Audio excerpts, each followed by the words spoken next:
水浸し。ほら。はい、それでは今日もメロン農家通信始めていきたいと思います。今日はあいにくの雨でもあるし台風です。ヤギもお家の中でおとなしくしております。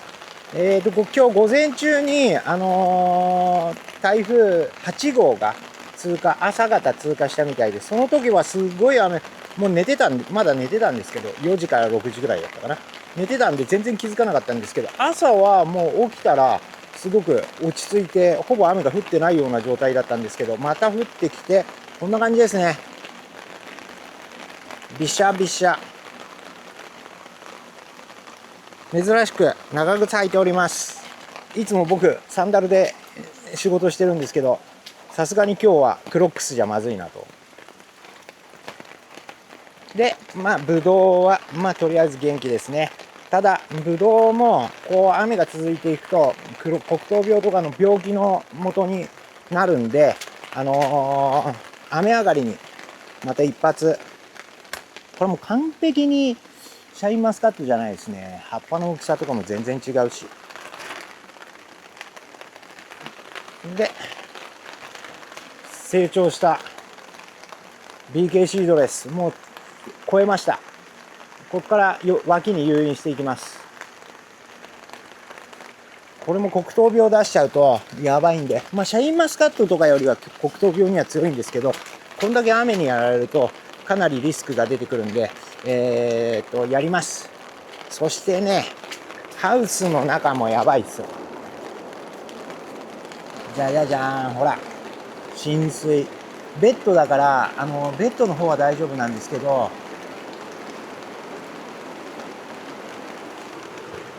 浸水ですね。浸水。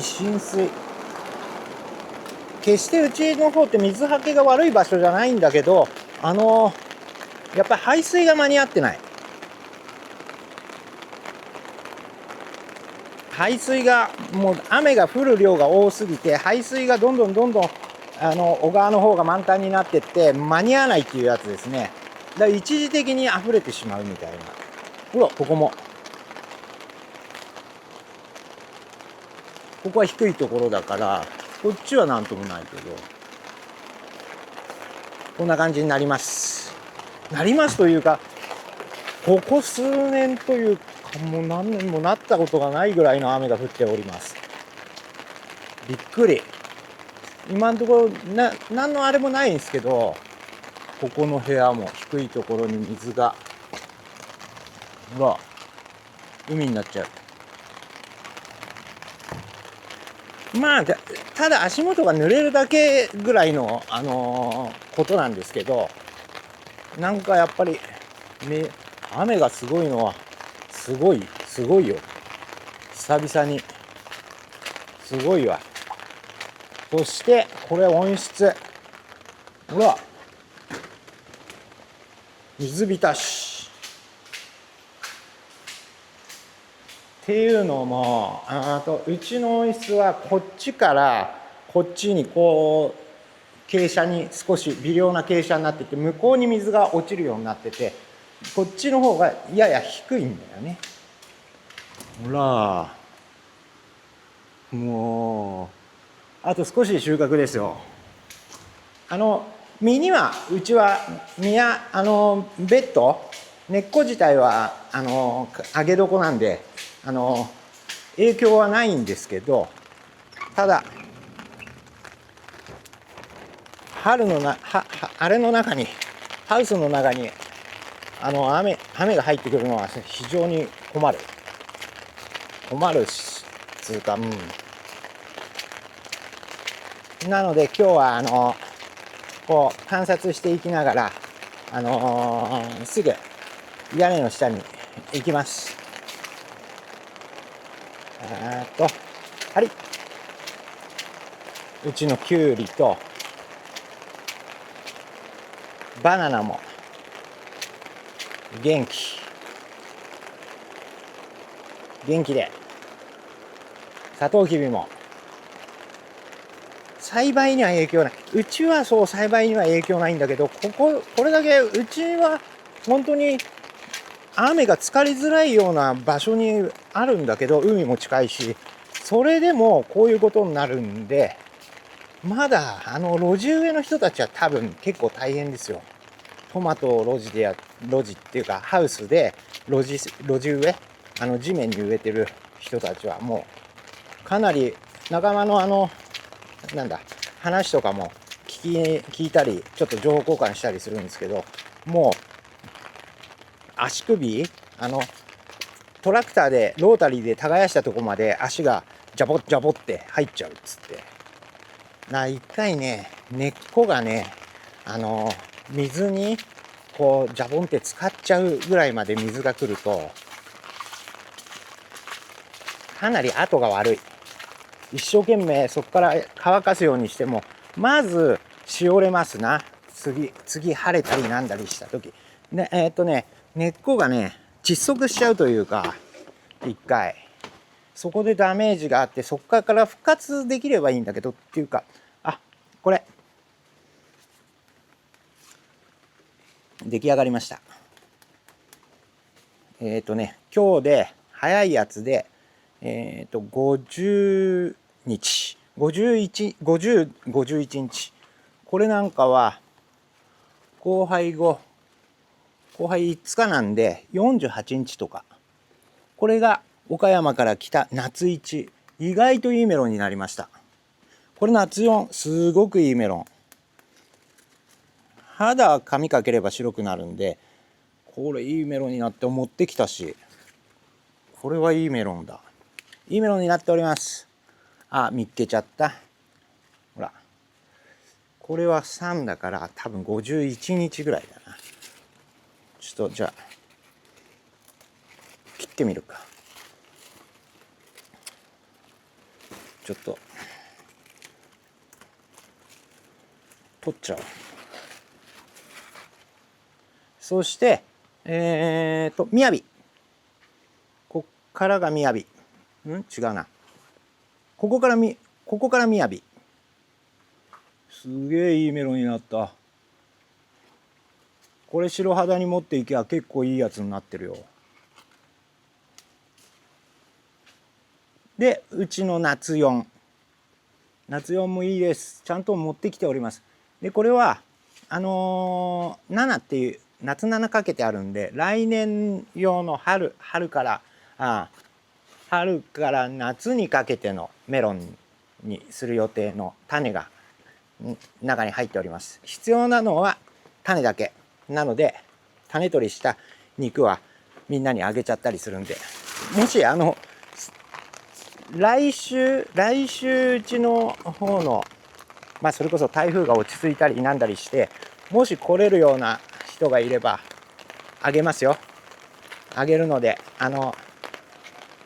僕の森田農園 LINE の方に連絡くれればあげますんで、ぜひ問い合わせてみてください。ちょっとこの割れメロンを切ってみましょう。ちょっと手離します。どうかな、これでよし、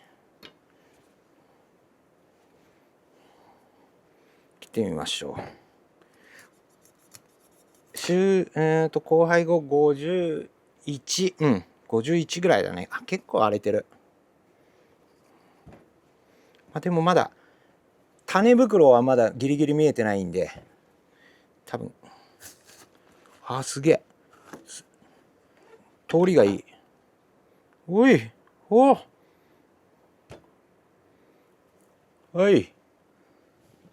滑らかな果肉、純系の特色ですね。いいぞ。この滑らかさがいいんだよな。このほら繊細な果肉感が。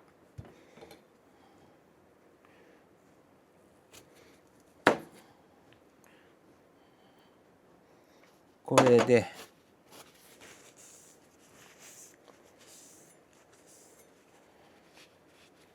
今日やるつもりじゃなかったのにな。これが夏4ですね。夏4。もう1日2日持っとけるか。種のくっつきがまだいい。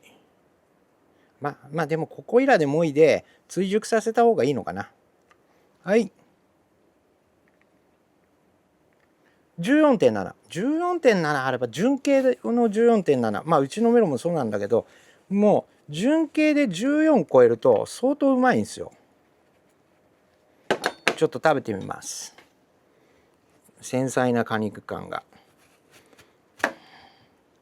この種屋の種っていうやつはこの繊細感が出てこないんだよね。ちょっとザラッとしちゃうというか。いただきます。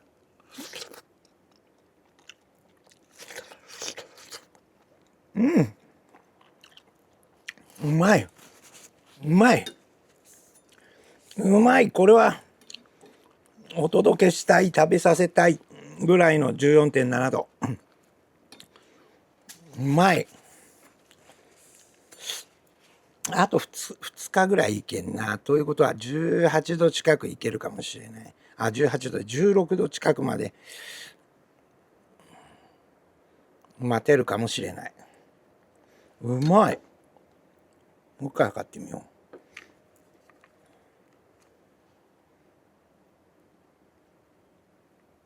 う。まあこれぐらいでしょう。15.3 ね。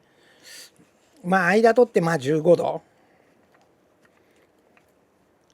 悪くないな。最高やね。最高です。いい感じの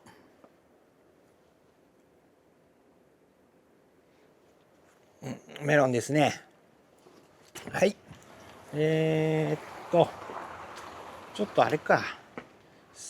最近考えたんだけど、手で持って撮影するってのもなかなか大変なので、三脚用意しましょう。三脚用意して、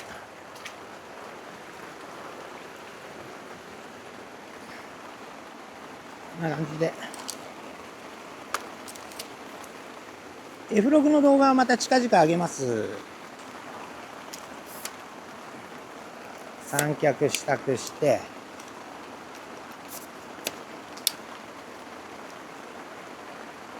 ぶどうもね、ほら、ちょっとしけてんだよね。ちょっとこう、しっとりしてる。雨入ってこないはずなのに、ちょっとこう、しっとりしてます。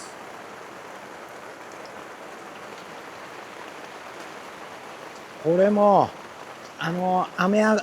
もうそろそろ袋かけようかと思って、一回、右はフロアブルっていう、右は20フロアブルっていうやつをやったんですけど、こ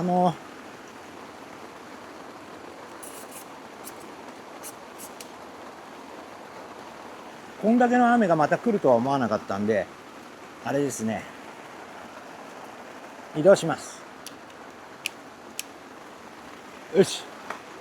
右は20フロアブルってやつやったんですけど、これでコメント返しいきましょう。あ、いいな、これ。ぶどうもちょっと入るし。こんな感じでいきますか。ぶどうでも一回見よっか。ほら。ザラザラっと大きくなってきました。これね、無適量1個残してあるんだけど、もうこのままだと、もう中の方がパンパンで破裂しそうなんで、一回粒抜きます。最低限。こっちが最低限抜いてあるやつなんで、一回抜かしてください、これだけは。このままだと多分病気になって取れないです。破裂して病気になっちゃうんで、ちょっと、それと、あとは、新梢、ああいうつるとかがどんどん出てきちゃうんで、これは、これのつるみの先っぽ、もうちょっと葉っぱが欲しいんで、2枚ぐらい残して、これを、今度停滞期っていうのが来るんで、ベレゾーン期っていうのが来るんで、そのベレゾーンの手前までに、この新床管理、全部取っちゃって、で、その第2期と第3期の間にベレゾーンっていう時期があって、その時期はもう木に触っちゃいけない、出荷症って出ちゃうんで、っていう時期が来るんで、その前に一回あれしたい。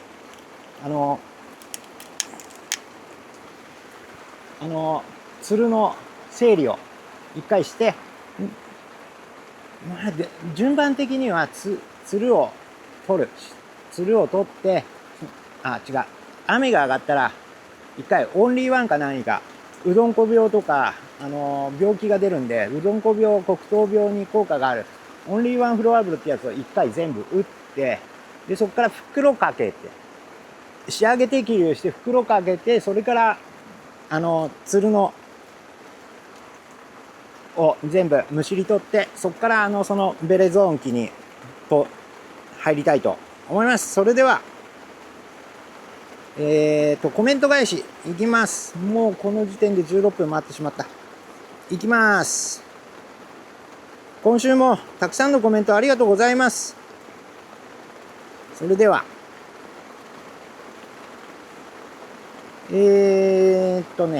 水圧で井戸掘りの地底4メートルまで掘り進めた、やつで、カズオマッキーさん、遠征してください。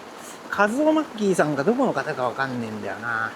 行けるところだと、あと、勝ち目があるかどうかを、ちょっと、見たいので、僕の森田農園ラインの方に、あれをください。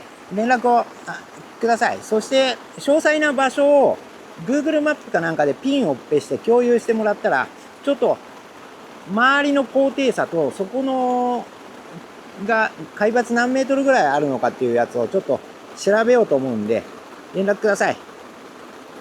はい、次。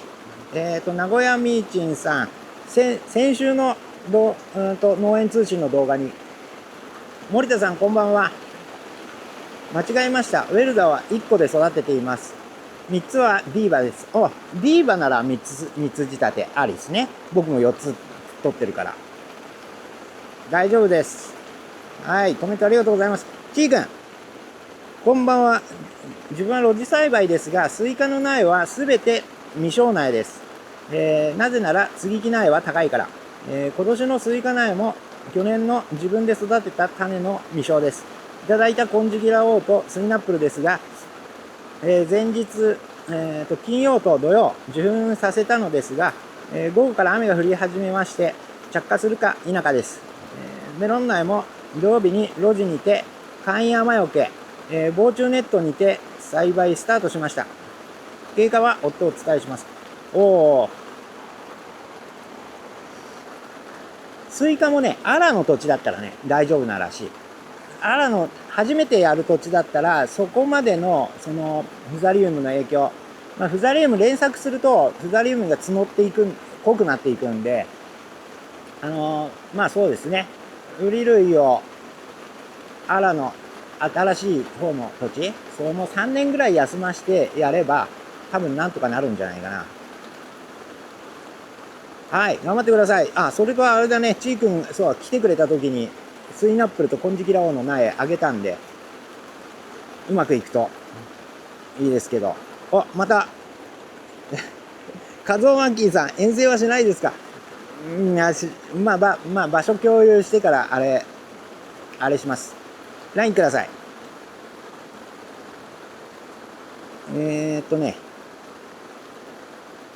追加の摘果の動画で、森田さんこんばんは。ベルダと森田普通の後は20日ぐらいで55日になりますが、この暑さだと少し早めで収穫した方がいいのでしょうか。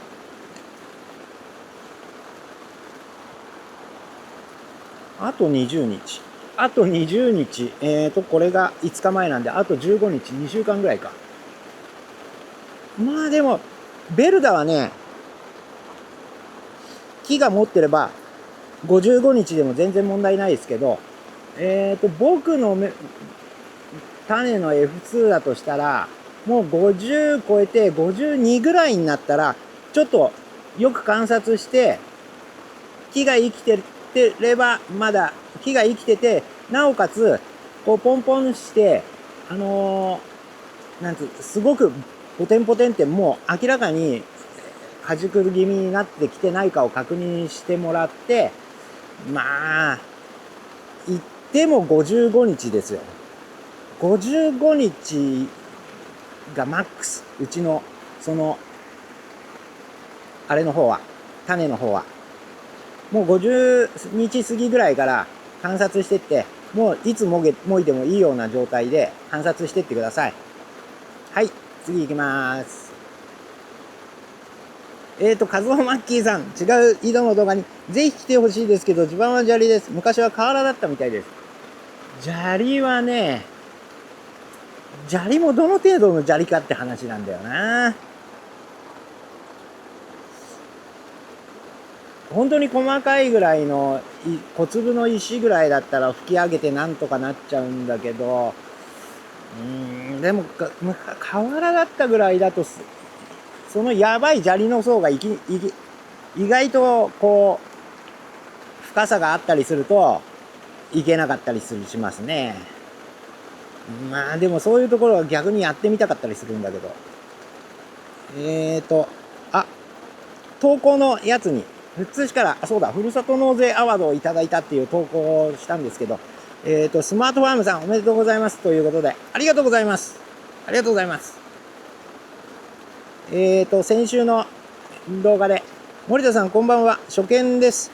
名古屋市港区の畑でブドウ温室の平棚を利用して南都種苗のキューピッドメロン、ムーンライトメロンを育てています。ものすごく樹勢が強く、確かに病気に強いので、どっちとノーネットだったかな、ノーネットでプリンスメロン系統で意外と強いんですよね。僕が作った時も病気には、でもちょっとこんなうどん粉が来たかな。すごく病気に強いので、小づる 4から5本仕立ていいと思う。プリンスメロンもそんな感じで作るんで。で、1番から13番節の、雌花はすべて切り落とし、14節から23節の雌花に着火して生殖成長に調整。1株あたり18個。プリンスもね、1株で1箱取るからね、5キロ。実がなっています。劣化はありません。ウリハムシには、そうだね。だからそれぐらい着火させて樹勢を落としていかないと、うちでやった時みたいに鳴らせる個数が少なすぎると割れる。樹勢が勝ちすぎて。すごくだからうまく作ってるんだよ。うまく作ってますよ。で、ウリハムシは要注意で、根元にアドマイヤ流剤。ダイヤジノン。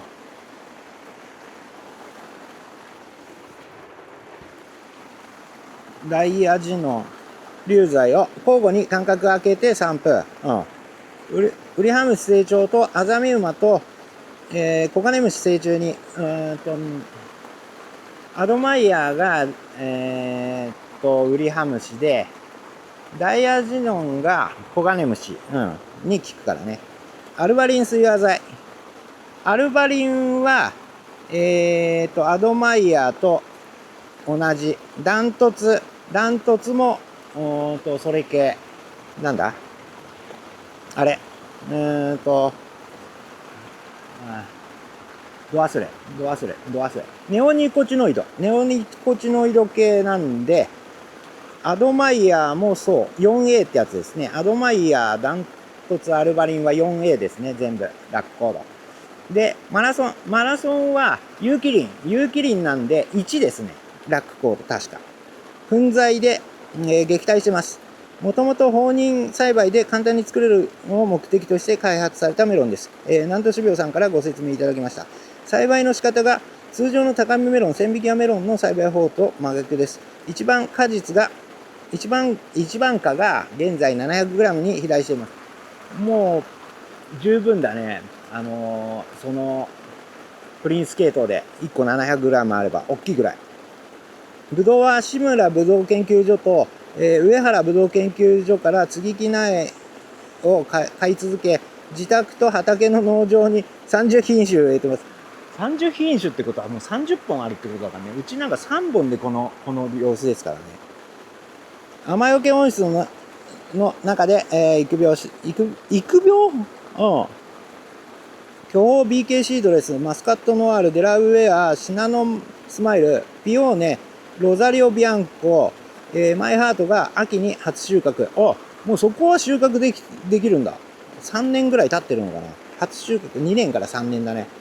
作業はすべて終わって収穫待ちです。スイカは南都種苗のラオーザスイートと白いスイカのクールチャージ純を畑に30株植えて、樹勢がすごく強いので、小鶴4本、4つる2かってことだね。選抜前の状態。素晴らしい。もう、農家ですな。結構そこそこの農家ですよ。スイカ、ラオーザスイートは赤のスイカで、高糖度が目指せるスイカ、なんと。で、クールチャージ純去年やったんだけど、糖度があんまり上がんなかったですね。10 点何度ぐらい。ただ、白くて珍しい。で、確かに樹勢がすごく強い。ラオーザスイートも強かった。でもそれ以上にクールチャージがすげえ強かった。で、ちょっと扁平に楕円になりやすいスイカだったな。クールチャージは。ラオーザスイートは長めに出てしまいにはまん丸になっていく。そんなスイカでしたね。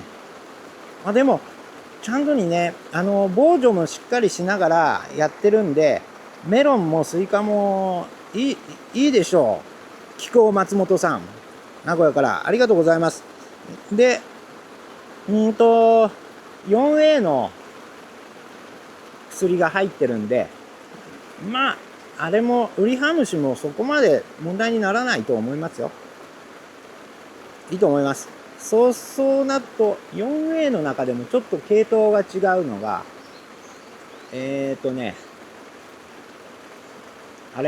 モスピランはその 4A の中でもちょっと材の種類がちょっと違うんで、大きくなってきたらモスピラン、もし気になるようだったら打ったりすればいいかもしれないですね。で、違う系統も、もしなんかアザミウマとかが気になるようであれば、アファームとかアグリメックとかの6番を入れてみるとかもいいかもしれないです。ありがとうございます。草、ダイソーのシートで除草作業をする、動画で、なんで U2X さん、日陰だと効果ないですよね。確かに、日陰だと温度が上がらないんで、効果がないじゃないんですけど、そうなると、日陰だと普通の透明ビニールは本当に効果がないどころか、下手したら育ててっちゃうといけないんで、黒マルチとか、そういうやつでそのまんま蓋して日光を防いで、やっつけるって方法にすればいいかもしれないですね。黒マルチじゃなくても、もう、日陰だったら、でも日陰ってね、意外と草生えてこないんですよ。ほら、木の下、あそこいらとか。意外と、そんなに除草剤とかもやってないのに、生えてこない。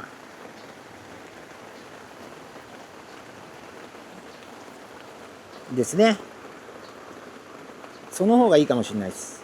シャインマスカットの摘粒作業のショート動画に、サクハマリさんが、あれをくれている。絵文字をくれている。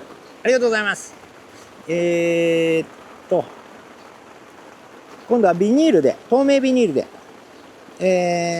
除草作業のショート動画に、耐温熱ビニール除草の、コミックミートさん。ありがとうございます。これ表に出てる雑草だけではなく、地中にある種も生命活動を停止させるからいいんですよね。確かに。そう。種も根っこも活かせられるんで、これは長聞きするんですごくいいですので、僕も狭い場所で、やれる場所はこれやります。で、梅雨が上がってくれば、もうこの太陽熱除草の時期になりますね。1日でいっちゃうから、1日で、晴れれば1日でやっつけられるんで、いいです。次、6種類の大玉スイカ、の動画。チー君、おはようございます。今朝スリーナップルの雌花が2つ咲いていたのですが、雄花が1つも咲いていなかったので、金色羅皇の雄花を取って受粉させてみました。この場合はスリーナップルの母方が強く出ると思うのですが、金色羅皇のどのような適質が遺伝されると思いますか？森田さんの考察をお聞かせください。ちなみに最近の夕立や梅雨空の心配から着火位置のみ雨よけをかけております。あ、それはいいこと。で、花粉は違うスイカの花粉の方が多分交配しやすいというか、成功率上がると思います。で、なんだけど、そのなったスイカはあくまでもスイナップルっていうやつの F1 の実なので、実自体はスイナップルです。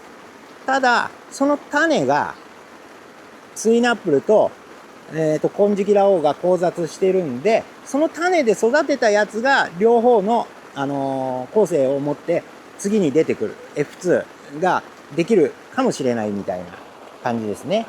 だから今スイナップルに金色羅皇の花粉でやってもなるのは、肉はスイナップル。ただ種はそれが交雑してるんで、その次の代を種取って楽しみに育ててみればなんか面白いかもしれないですよ。まあ優性遺伝で出てくるんで、酸味が優性だとしたら酸味がついて、で金色羅皇の高糖度で両方黄色だから、まあ黄色でしょう。あとは分かんないな。あとの個性はなんか両方ともの強いものが引かれて、多分 F1 じゃ F1 なんだよな。三元交配の F1 みたいな感じで出てくるから、それは楽しみですよ。来年やってみてください。はい、コメントありがとうございます。つい 2,3 日前にあげた、やっぱり割れてきた4種類のロジメロンの動画で、メロンのつるをにゃんこ猫さん、メロンのつるをのれんみたいにかき分けて話されてる絵面が面白いです。それにメロンがゴロゴロ羨ましいです。農薬使わず屋外で栽培しているので、収穫まであと数日で木が枯れてしまうのはウリハムシのせいでした。メロンの実を青虫がかじって台無しにされることもよくあります。漬物にしてでも意地でも食べてやりました。意外粉じらみとかアザミウマとかの防除、農薬がなんであれしっかりやってると意外とウリハムシって来なくて、うち温室でたくさんメロン作ってるけど、まずウリハムシは見ないですよ。自然農薬というか作物が例えば粉じらみでもアザミウマでも葉っぱとかをかじられて痛いっつって自分で寄ってこないような成分を出す。それは出すんだけど、そこにウリハムシが寄ってくるっていう話も聞いたことがありますね。はい。なので細かい虫から予防してあげるとウリハムシは寄ってこない。で青虫も粉じらみとかアザミウマをやってると青虫もだいたい寄ってこないですね。はい、コメントありがとうございます。本田さん、さすが森田さん、よくできましたね。ありがとうございます。割れてますけどね。高見は割れてないです。今のところは。ベロッサが割れてます。あの硬さだと下手したらディーバもいくかもしれないです。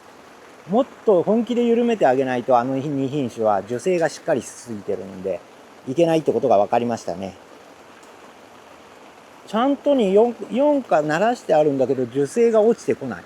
なんか萩原の木はすげえ樹勢がしっかりしてるってことだと思います。メロンチックスさん、こんにちは。森田さん、私のメロンもずいぶん前に割れてしまいました。なぜ割れたのでしょう。原因は何ですか。そして解決策は何でしょうか。ありがとうございます。結局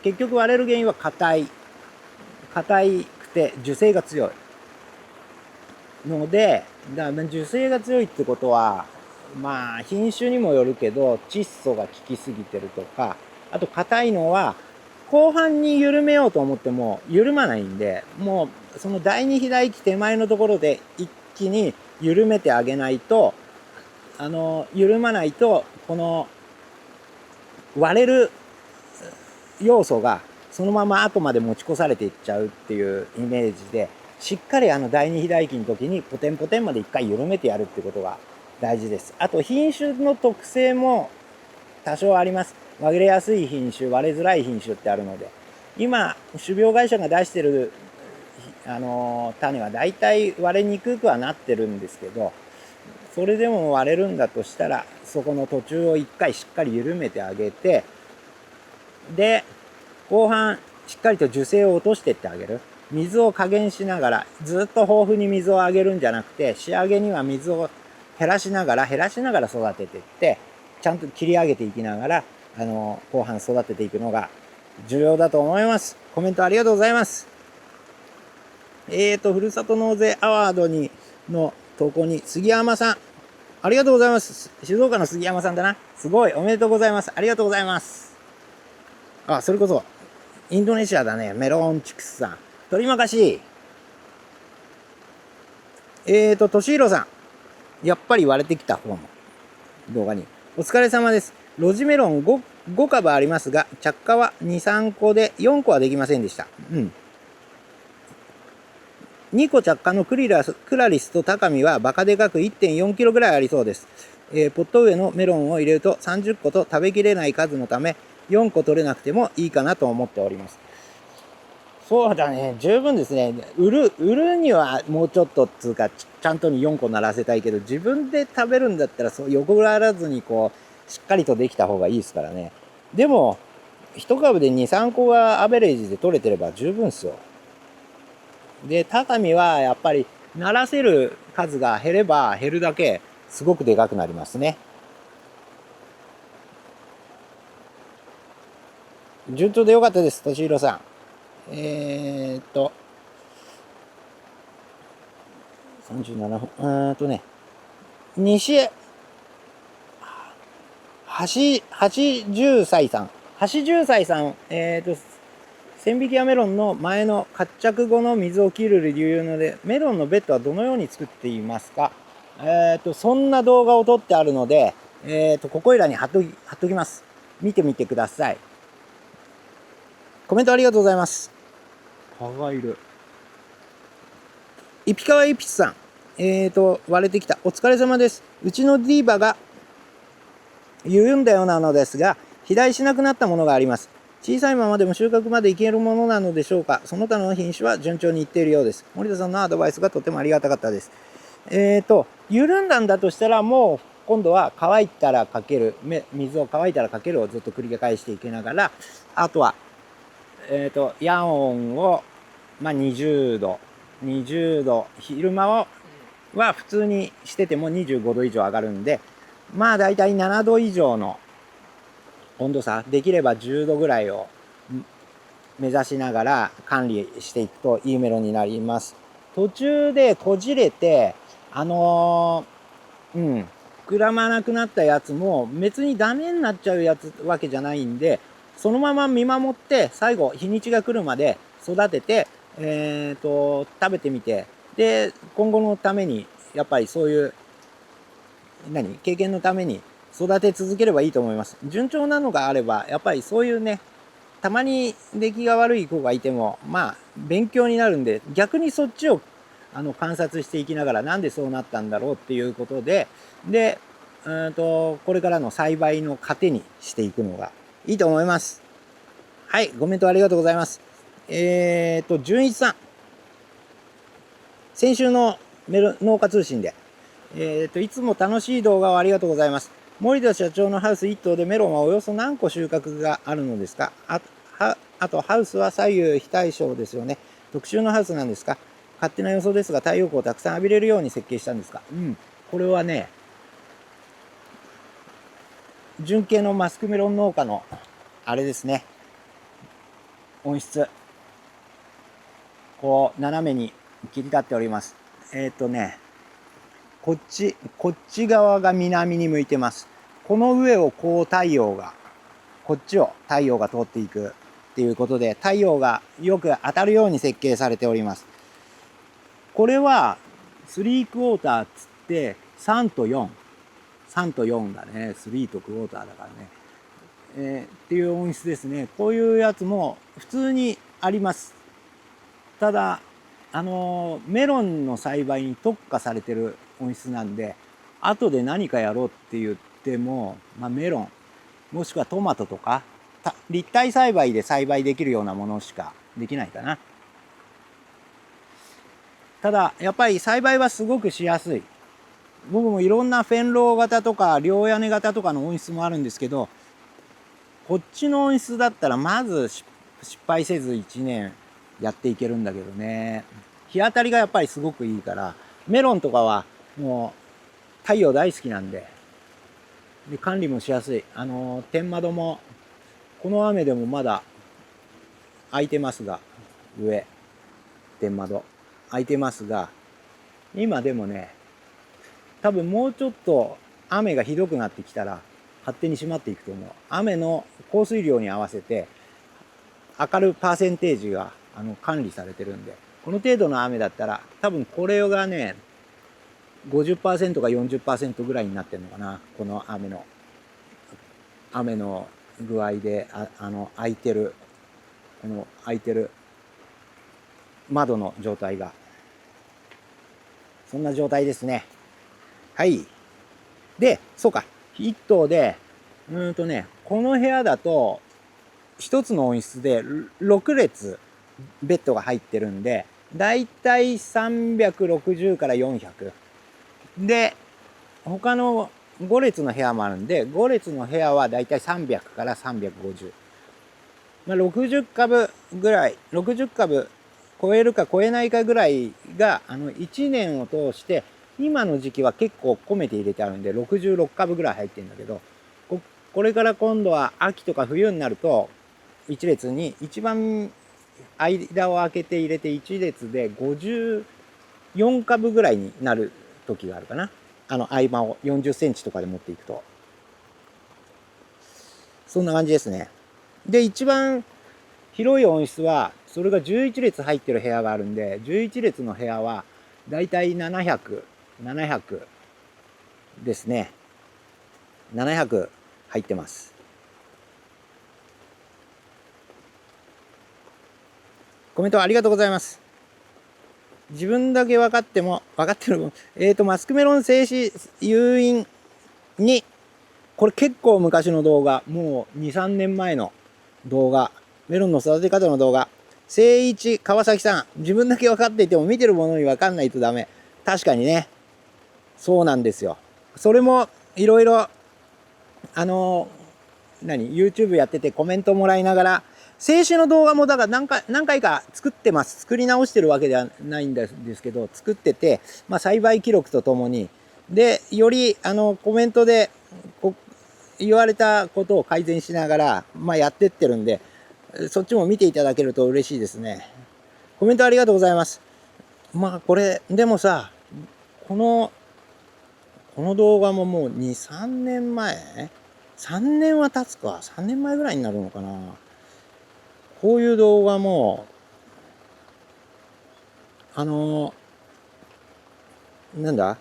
最初のうちは100回回すのは、100回回んないんですよ。上げても、すぐには。井戸掘りは意外と回るんですけど、メロンの動画上げても、1週間でやっと100回回るかな、ぐらいのぐらいの動画だったんですけど、今になってみると昔の動画も意外と今になると回ってくれて、長い目で見ると見てくれてる人がいるんだなってことですごく嬉しいですね。例えば、ありがとうございます。それこそ聖一川崎さんも見てくれてるんだからね。ありがとうございます。もうちょっと分かりやすい動画を作っていくようにしますんで、またよろしくお願いします。見てください。水圧の井戸掘りの、袖ヶ浦に遠征した、カズオマッキーさん、遠征お無理ですかLINE でやり取りしましょう。よろしくお願いします。べったりと往復の、稲刈りでね。っていうより、刈り遅れでない品種によって差があるかわからないが、進みすぎかも。刈り遅れは味を落とす。確かに。味を落とす以前に、これはもう窒素型で、かなりもう木もしなしなで、いもちっぽくなっちゃってたんで、もう食味も落ちて、全部規格外でしたね。この、でもそのまんまに、お米をそのまんまにしとくわけにはいかないんで、なんとか枯れたんですけど、そんな感じです。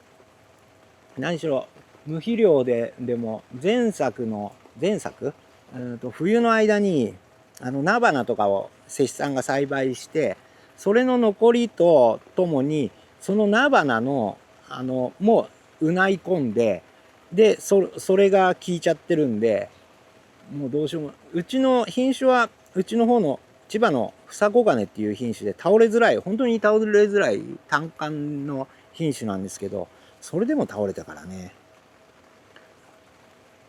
そんな感じです。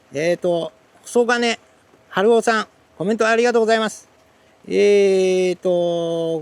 穫が暴走で、テキテキテキの動画、引き続き頑張ってください、マスター。ありがとうございます。ファイヤーファイターさん、取りまかし。井戸掘り、30分で水が出る動画、チェアオさん、チェアオ 25g さん、貞子ができるサイズじゃないと井戸とは呼べないな。確かにね、素掘りの井戸ってことね。こういうね、貞子が出てきそう。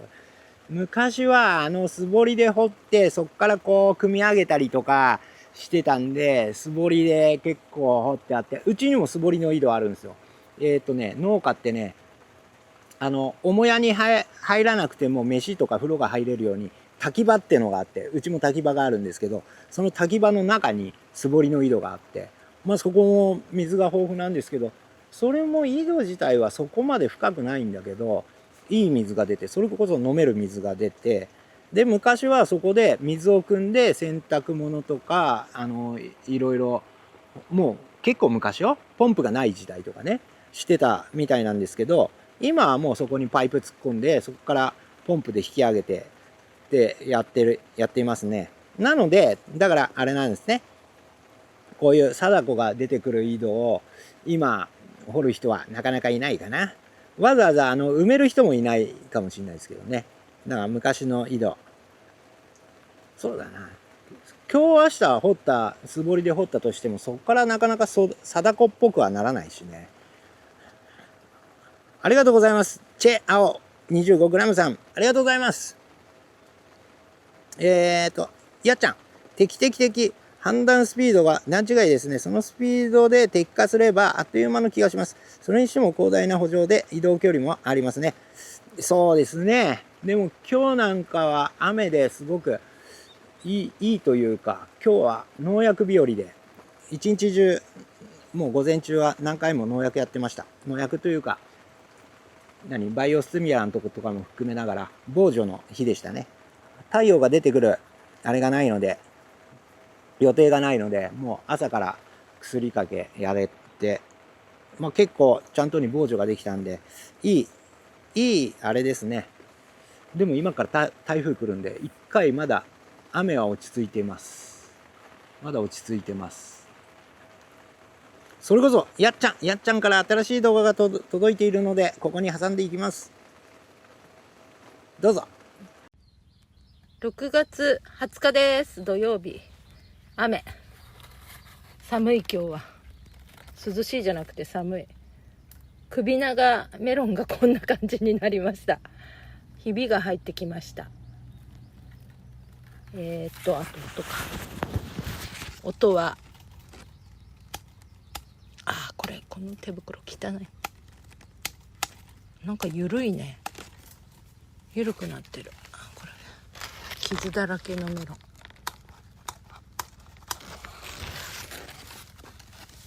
緩まってる気がします。この子も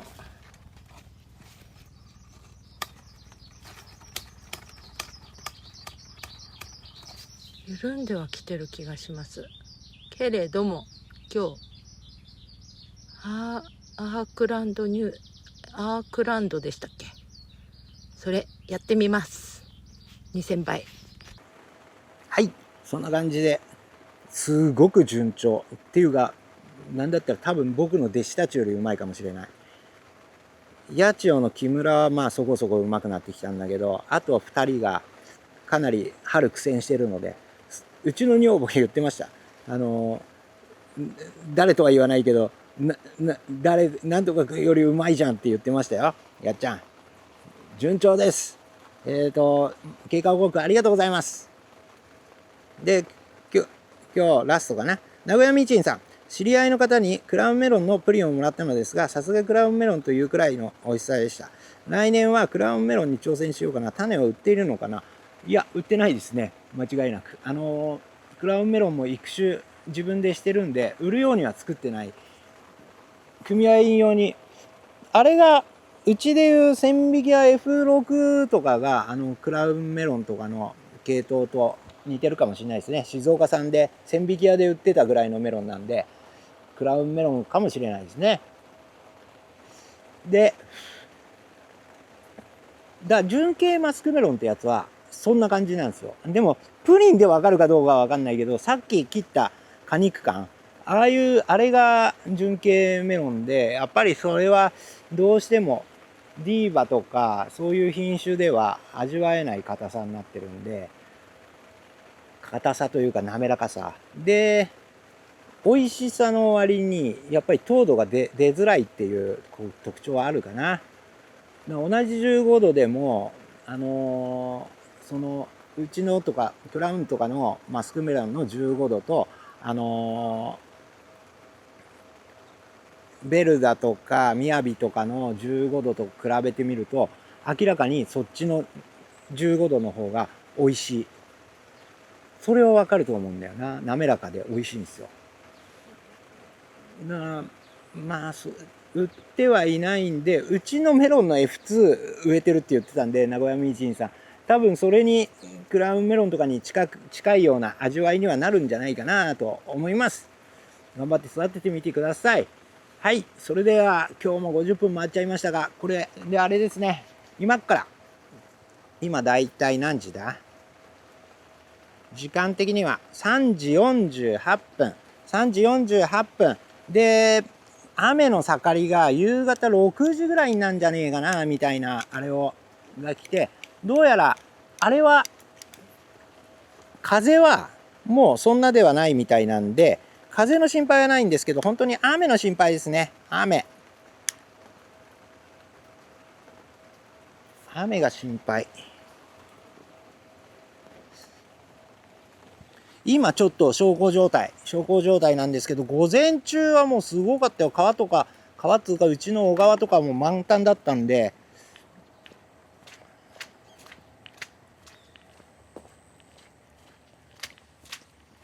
ほらすごいよ。うちの小川、ここいつもヤギが渡っていく橋なんだけど、もうここがこうだもん。こんなだもん。やば。これさっきはね、もっとここまで来てた。これ氾濫するぜ。もうあとは植えた田んぼなんかはもう全部ダムですよ。ダムなのでしばらく水盤いらないですね。水入れなくてももう十分ですね。中干し後にちょうど雨が降ったみたいなイメージかなって感じなので、今から一生懸命編集して、で今週はあれですね、いよいよ来週か、高見メロン、4種類のメロンの収穫が始まります。高見はもう収穫できて、ディーバとベロッサはちょっと、あれが、交配が遅かったんで、来週中にもげるかはわかんないです。で、あとはこいつの袋掛けして、で、あとは F6 はまだだな。F6 はまだ。そしてさっき切った岡山のメロンがみんな収穫できるでしょう。そんな感じで、また今週も頑張ってやっていくんで、ぜひまたうちの動画も見てみてください。皆さんも台風にはお気をつけて、そしてそうですね、今週は地震がすごかったんで、青森とか茨城とか、昨日は山梨震度6強。こっちも結構揺れた。やばかった。ので、皆さん、天候や、それにはお気をつけください。皆さんのが、何もないことを祈っていますんで、うちもこれから台風が来るんで、用心していきたいと思います。まあ、雨ですね。雨を用心していこうと思います。今週も見ていただいてありがとうございました。また、動画作っていくんで、なんか報告があったら、どんどんコメント欄にコメントください。今週もありがとうございました。以上です。もしよかったらグッドボタンをください。チャンネル登録をいただけるともっと嬉しいです。ありがとうございました。